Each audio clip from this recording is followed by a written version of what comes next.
समस्त को नमस्कार मो बेनी स्वागत करुँच मो यूट्यूब चैनल रे पुणी गोटे नुआ भिडियो सांग मैंने केमती अच्छा समस्ते आशा करे समस्ते भलरे थे ईश्वर को आशीर्वाद सदा सर्वदा समस्त सहित रही था सांग मैंने आज आम पिला दिनर किसी स्मृति आपण मान सहित सेयार करने को जाऊँगी। तो मुझे बहुत छोट थी आम घर को दी प्रकार आइटम सब पार्सल आसे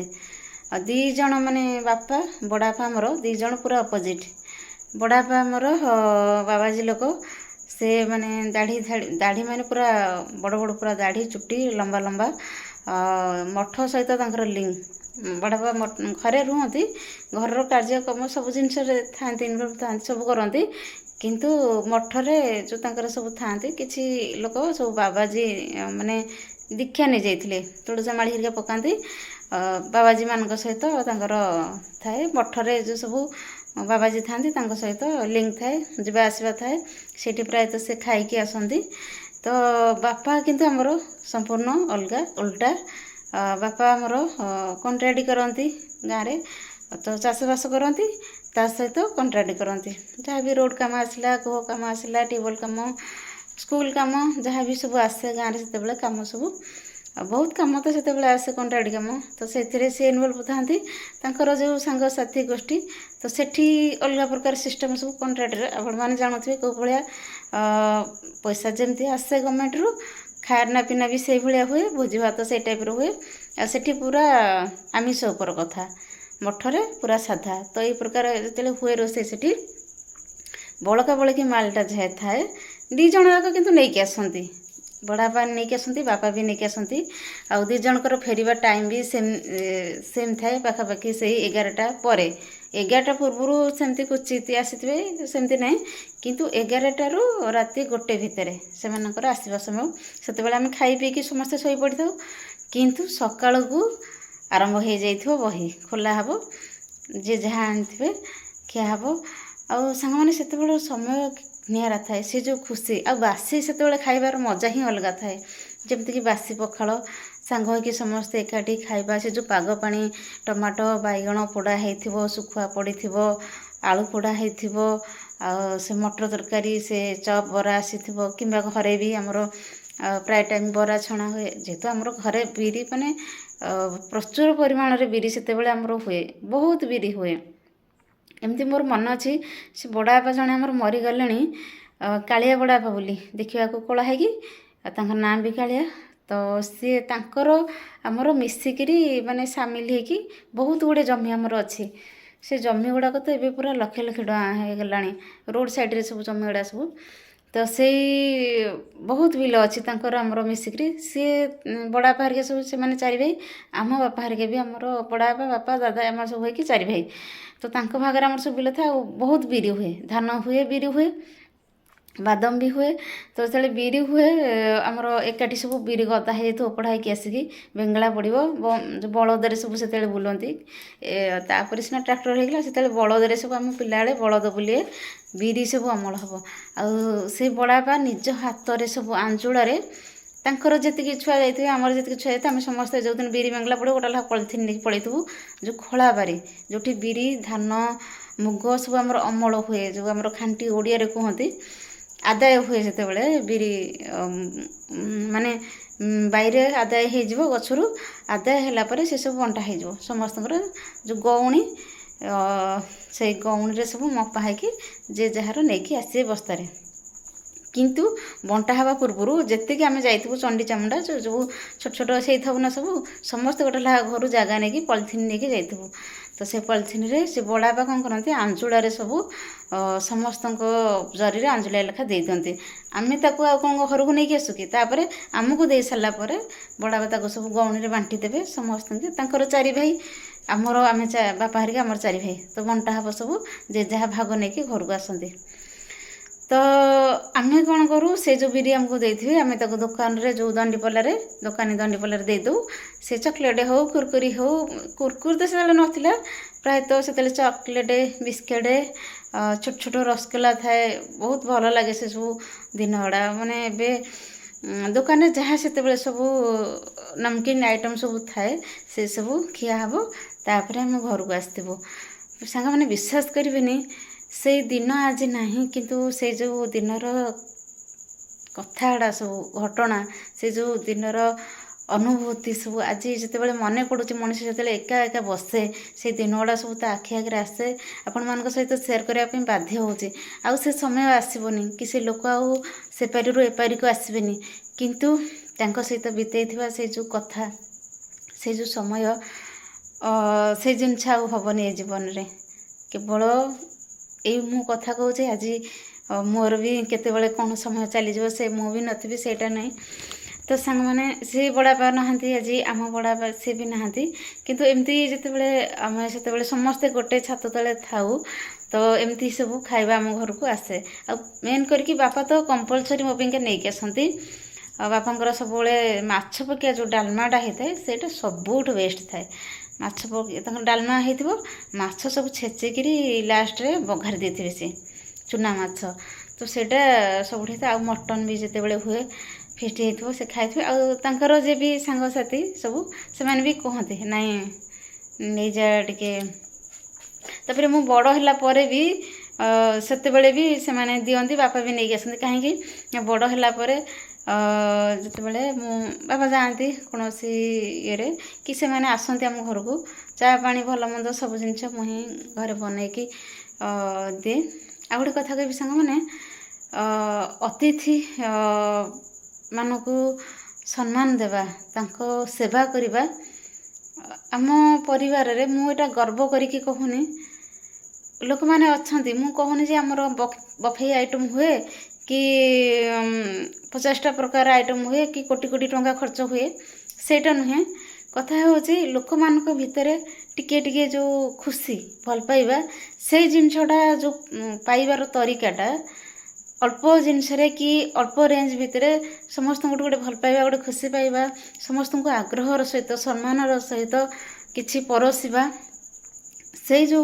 जिनछटा आम परिवार भरपूर थाए एमती परिवार भितर तो किछि मन मन तर सब जिनस रुहे सेटा अलग कथा किंतु कौन सी कारण नहीं कि मन मालिन्य हो जाए किंतु समस्त भितर मुझे देखी से आम बापा हूँ बड़ापा हूँ दादा खुड़ी जी भी हूँ समस्ते आमर जेकोसी अकेजन हुए जेकोसी फेस्टिवल जहाँ भी कुछ हुए आमर घर फंक्शन हुए तो खाइबार कौन सी न थाए माने किसी भी कमी न थाए जेते अधिका होता है किंतु कमेनी कौन सी जिनस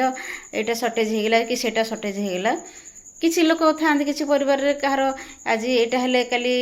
कमी जाइए डाली नथिबो काली खीरी सरी जाइए किंतु आमर जेतिकी भी आइटम होता है लोक मैंने शांति रे खाती खुशी रे खाती सब गुड़ा आइटम टेस्टी थाए मेन करके जो भी 4टा 3टा कि 5टा आइटम होता है सब जिनस बहुत टेस्टी थाए एक द्वितीय कथा हूँ लोक मैंने खुशी रे खाई जाती एटा है बड़ कथा यही जिनसटा मु देखी माने आम परिवार रे एटा मु गर्व करी कहूनी जोटा सत सेटा मु सब सत ये करे कारण एमती किसी परिवार था से कहीं आमर अंतर भितर गोटे स्पृहा थाए कि लोक मानक आम खुशी रे किछि परसिबु आउ गोटे कथा कहि सांग माने आमर जेते भी फेस्टिव होइछि माने आम सेपरेट हैला परे तबले आमर मो बड़ भौणीर स्टार्टिंग हैला बड़ भौणीर बाहागर हैला ना ना सॉरी बड़ भौणीर निबंध जो आमर सेते हुए कौन ना बहु देखा अलग हुए निबंध अलग हुए निबंधटा पुओर पक्षे हुए बहु देखाटा झीहर पक्षे घरे हुए एमती हुए से तो आमर देईर प्रथम है कौन ना बहु देखा है तापर तार बाहागर है तापर देई पुओर आम घर ठी है जो सब 21 भोजी से गोटे होता से भितर मझाणी भौणीर बहु देखा है तार बाहागर है ता झीर 21 आम घर ठी हाँ झीर है पुओर घर ठी है जेहेतु बहुत बड़ वंश से वंश कहार पुओ नाला प्रथम कि आमर मझाणी भौणीर पुओ है तो तांकर पुओ बेलू से नहीं जाइए किंतु झील बेलू आम घर सब जिन होता तापर भाईर बाहागर भाई बाहार एनगेजमेंट आमर गोटे जगार होता है रिसेंट है ना गोटे जगार होता माँ जागुड़ी पीठरे से भल होता आइटम सब रोसई भी बहुत टेस्टी होता माल भी सेमती सफिसीयंट हुए सब जिन बाहागर जो आम रिसेप्शन भोजी एका मोर जो बाहागर है 40 मुझे जमी चाहूली मो बाहागर जमी मोर स्वप्न थिला जमी मोर इच्छा ଆକାଂକ୍ଷା ଥିଲା କି ମନ୍ଦିରରେ ବାହାଘର ହେବ, ସମ୍ପୂର୍ଣ୍ଣ ଶୁଦ୍ଧ ନିରାମିଷ ଶୁଦ୍ଧ ଶାକାହାରୀ ଭୋଜନ ହେବ। ତ ସେମିତି ହିଁ ହେଇଥିଲା। ଆଉ ଗୋଟେ ଜିନିଷ ହେଉଛି, କଥା କହିବି ସାଙ୍ଗମାନେ, ଯେତେବେଳେ ମଣିଷର ମନରେ ଟିକେ ଦୁଃଖ ଥାଏ, କଷ୍ଟ ଥାଏ, ସେତେବେଳେ ସେ ଜିନିଷଟା ଯେତେ ଭଲ ହେଇଥାଉ, ଯେତେ ପଇସା ଖର୍ଚ୍ଚ ହେଇଥାଉ, କେଉଁଠି ନା କେଉଁଠି ଗୋଟେ କମି ରହିଯାଇଥାଏ। ଆମର ସବୁ ଆଇଟମ୍ ଭଲ ହେଇଥିଲା, କିନ୍ତୁ ଯେଉଁଟା ମିକ୍ସ ଭେଜ୍ ହେଇଥିଲା ସେଇଟା ଟିକେ ମାନେ ଅତିରିକ୍ତ ସିଝାଳିଆ ହେଇଯାଇଥିଲା ତରକାରୀଟା। ବାକି ଆଉ ଅଲଗା ଆଇଟମ୍ ସବୁ ଠିକ୍ ଠାକ୍ ଥିଲା। କ୍ଷୀରିଟା କିନ୍ତୁ ମସ୍ତ ହେଇଥିଲା, ମୋର ଏବେ ବି ମନେ ଅଛି। ଆଉ ମେନ୍ କରିକି ମୋ ବୋଉ ମନରେ ବହୁତ କଷ୍ଟ ଥିଲା, କାରଣ ତା'ର କୌଣସି ବି ଟିକେ ମନରେ ହୃଦୟରେ କୌଣସି ବି ଇଏରେ ଟିକେ ବି ଇଚ୍ଛା ନଥିଲା ସେ ବାହାଘରରେ। କେବଳ ବାଧ୍ୟବଶତଃ ସେ ଏସବୁ ଜିନିଷରେ ସାମିଲ ଥିଲା ବାହାଘରରେ, କାରଣ ତା'ର ଚିନ୍ତାଧାରା, ତା'ର କିଛି ଉଦ୍ଦେଶ୍ୟ ଅଲଗା ଥିଲା। ଯେହେତୁ ମୁଁ ଘରର ସାନ ଝିଅ, ସମସ୍ତଙ୍କର କାର୍ଯ୍ୟକ୍ରମ ତୁଟିଲା ପରେ ମୋର ଟିକେ ଧୁମଧାମ ଟିକେ ଭଲସେ କରିଥିଲା। କିନ୍ତୁ ମୋ ମନରେ କ'ଣ ଅଛି, ଭଗବାନ ମୋ ପାଇଁ କି କ'ଣ ରଖିଛନ୍ତି, ଭଗବାନଙ୍କର ଇଚ୍ଛା କ'ଣ, ତ ସେଇଟା ବୋଉ ଇଏରେ ନଥିଲା। ତେଣୁ ଯେତେବେଳେ ଧୀରେ ଧୀରେ ସବୁ ଜିନିଷ ଠିକ୍ ହେଇଯାଏ। ହଁ, ଆଉ ଗୋଟେ କଥା କହିବି ସାଙ୍ଗମାନେ, ଏବେ ରିସେଣ୍ଟ ଆମର ଏଇଠି ଆମର ଯେତେବେଳେ ଘର ପ୍ରତିଷ୍ଠା ହେଲା, ଆମର କିଛି ଭୋଜି ଭାତର ଆୟୋଜନ ହେଇନଥିଲା ସେମିତି ବିଶେଷ ଇଏ। କିନ୍ତୁ ଏବେ ଯେଉଁ ହେଇଥିଲା, ଆମର କୂଅ ପ୍ରତିଷ୍ଠା ହେଇଥିଲା, ଏଇଟା ଆମ ବାପା ବୋଉ ବେଶୀ ବାଧ୍ୟ କରିଥିଲେ କି ତୁ ପ୍ରଥମ କରି କିଛି କରୁଛୁ କାମ ମାନେ 5 ଜଣଙ୍କୁ ହଉନା କାହିଁକି ଶାନ୍ତିରେ ଖାଇବାକୁ ଟିକେ ଦେ, ଅନ୍ନ ଭୋଜନ ଦେ। ତ ମୁଁ ସେଥିଲାଗି ଏକା ନର୍ଭସ୍ ହେଇକି ସାହସ ଜୁଟେଇକି କିଛି ଛୋଟ ଆକାରରେ କରିଥିଲି, ଯେଉଁଟାକି ମୋତେ ବହୁତ ଖୁସି ମିଳିଥିଲା। ସେଦିନ ବହୁତ ଶାନ୍ତି ମିଳିଥିଲା, କାହିଁକିନା ଆଇଟମ୍ ଯେତିକି ହେଇଥିଲା, ଯେଉଁ ଭାତ, ଡାଲମା, ଖଟାଟା ହେଇଥିଲା, ଏତେ ଟେଷ୍ଟି ହେଇଥିଲା ସାଙ୍ଗମାନେ, ବିଶ୍ୱାସ କରିବେନି। ମୋ ହଜବେଣ୍ଡ ତ ପୁରା ସେଦିନ ସେ ବାସି ଜିନିଷ ଖାଆନ୍ତିନି, ସାଧାକୁ ଆମିଷ କ'ଣ, ଏଇ ବାସି ଜିନିଷ ସେମିତି ଖାଆନ୍ତିନି। କିନ୍ତୁ ସେ ରୋଷେଇ ଏତେ ଟେଷ୍ଟ ହେଇଥିଲା, ସେଦିନ ରାତିରେ ସନ୍ଧ୍ୟାବେଳେ ଖାଇଲେ, ରାତିରେ ଖାଇଲେ, ତା ପରଦିନ ବି ସେ ଡାଲମା ଥିଲା, କହିଲେ ଖାଇବା ପାଇଁ ସେ ବି ଖାଇଲେ। ତ ଏମିତି କିଛି କଥା ଥିଲା ଜୀବନରେ। ତ ସାଙ୍ଗମାନେ, ଇଏ ହେଉଛି ଆମେ ଯାହା ବି କରିବା ସବୁବେଳେ କହେ ଆମେ ଅନ୍ତରରୁ ଯେତିକି ବି କରିବା, ଅନ୍ତରରୁ ଯଦି ନିଜ ସ୍ପୃହାରୁ ସବୁ ଜିନିଷ କରିବା, ତାହେଲେ ସବୁ ଜିନିଷ ଭଲ ହିଁ ହେବ। ଆଉ ଗୋଟେ କଥା କହିବି, ଖୁସି, ସବୁ ଜିନିଷରେ ସମସ୍ତେ ଖୁସି ରହିବା, ସେଇଟା ହେଲା ମେନ୍ ଜରୁରୀ। ଯାହା ବି କିଛି ଆମେ କରୁଛେ, କାହା ମନରେ କଷ୍ଟ ଦେଇକି, ମେନ୍ କରିକି ଖାସ୍ କରିକି ନିଜ ମା' ବାପାଙ୍କ ମନରେ ଯଦି ଆମେ କିଛି କଷ୍ଟ, କିଛି ଆଘାତ ଦେଇକି କିଛି ବି କରିବା, ସେଇଟା ସେତିକି ଦୂର ଆମକୁ ଖୁସି ଦିଏନି। ଏଇଟା ଠିକ୍ କଥା। ତ ସାଙ୍ଗମାନେ, ଏ ଥିଲା କିଛି କଥା ଯେଉଁଟାକି ବଡ଼ବାପା ତ ଆଜି ନାହାନ୍ତି, କିନ୍ତୁ ବଡ଼ବାପା ଯେତେବେଳେ ଆସନ୍ତି ଘରକୁ ପାର୍ସଲ ନେଇକି, ଏମିତି ହିଁ କିଛି ଖାଇବା ନେଇକି ଆସନ୍ତି। ସେଇ ଖାଇବା କଥାକୁ ନେଇକି ଆଜି ଏତେ ସାରା କଥା ଆପଣମାନଙ୍କ ସହିତ ଗପିଦେଲି। ଆକ୍ଚୁଆଲି ମୁଁ ଯାହା କୁହେ ସେଇଟା ହିଁ ସମ୍ପୂର୍ଣ୍ଣ ମାନେ ସତ ଜିନିଷଟା ହିଁ ଆପଣମାନଙ୍କ ସହିତ ସେୟାର କରେ। ଆଉ ଯେତିକି ରେଞ୍ଜ, ଯେତିକି ଲେବୁଲ୍, ସେମିତି କିଛି ବଢ଼େଇ ଚଢ଼େଇକି ମୁଁ କିଛି କୁହେନି। ନାଇଁ ସେତେବେଳେ ଆମର ଏତେ ହେଉଥିଲା, ହାତୀ ଥିଲା, ଛତି ହେଉଥିଲା, କି ବଫେଇ ହେଉଥିଲା, ସେମିତି କିଛି ନାହିଁ। କିନ୍ତୁ ଯାହା ହୁଏ, ଯେତିକି ହୁଏ, ଗୋଟେ ମାର୍ଜିତ, ଯେଉଁଟାକି ଗୋଟେ ସଠିକ୍ ସୁଚାରୁ ରୂପେ ଯେଉଁ ଜିନିଷଟା ଯେଉଁ କୁହନ୍ତି, ସେଇଭଳିଆ କିଛି। ତ ସାଙ୍ଗମାନେ, ଏ ଥିଲା ଆଜିର କିଛି କଥା। ଯଦି ଭିଡ଼ିଓଟି ଭଲ ଲାଗିଥାଏ ତେବେ ପ୍ଲିଜ୍ ଲାଇକ୍, ସେୟାର, ଚ୍ୟାନେଲକୁ ସବସ୍କ୍ରାଇବ୍ କରିଦେବେ। ରହିଲି, ନମସ୍କାର। ସମସ୍ତେ ଭଲରେ ଥାଆନ୍ତୁ, ଖୁସିରେ ଥାଆନ୍ତୁ।